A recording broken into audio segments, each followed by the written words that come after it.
Hello, everyone. My name is Austin Long, and I decided to do my multi-model project on drunk driving in Cincinnati. This is something that I just think is a growing issue that we keep seeing, and it's probably affected everyone's life, or someone that you know it's affected their life. And not only is it a growing issue around the world and in America, but I'm specifically going to look at Cincinnati and Ohio in general. So, what do the stats say? In Hamilton County, 23 out of 38 traffic fatalities have involved alcohol. And out of 385 drunk driving deaths in Ohio that each year, over 77% of impaired drivers have a BAC level of 0.15% or greater. Um, this just keeps showing that year on year, we're having a lot of fatalities through drunk driving. We're seeing a lot of drunk driving through like the holiday season. That's an uptick usually in crashes that are involving alcohol, and then also obviously the weekends and at night. So the question kind of is, where do the problems lie?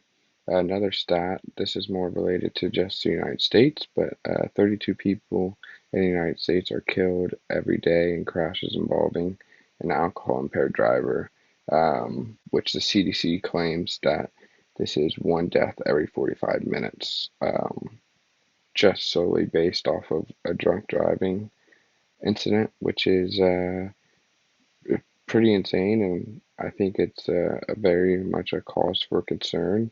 So that's why we need to figure out where do the problems lie.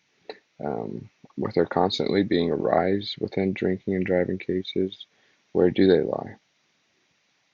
Uh, do the local restaurants and bars um, play within drinking and driving? Do they hold some responsibility, whether it's over serving guests or whether it's not serving past a certain time, is 2 a.m. too late? These are just the questions that we need to ask, just because this is a problem and we need to fix it. So how do we fix a problem? Um, there's an article that I read which was confronting drunk driving, and this basically stated the author had stated that they had spent time in Scandinavia and saw that it was a lot less of a issue there. Um, and I myself, I lived in Copenhagen, Denmark for a little while, and I can attest to that and completely agree that they have not obviously not eliminated it, but eliminated it to the most of their ability. And one of the reasons I can say they've done that, and that is public transportation.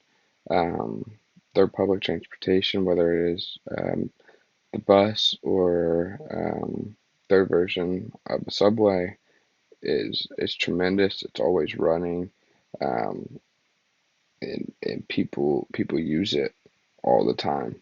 Um, and in Cincinnati, we had a subway. We have the subway infrastructure, and we stopped building it. Could building out the rest of it lower the drunk driving cases that we're having? Could we put breathalyzers into more cars? Should there be more curfews? These are the solutions that we can try, or this is how we can try to fix the problem.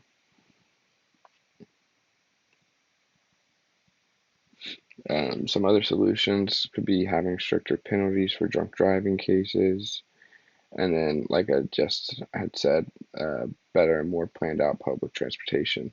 I think that there needs to be stricter penalties for drunk driving cases. there's a lot of times where you can get your license suspended for a year or something like that. But I think it needs to be harsher in the sense of um, it can't just be a couple of mistakes and then we let these people drive again.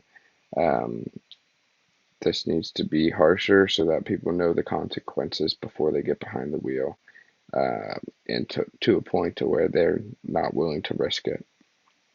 And then I will always stand by that we need more public transportation, um, just because it not only will it help drunk driving cases, but it helps the world out in all those other aspects as well. And I think they are intertwined.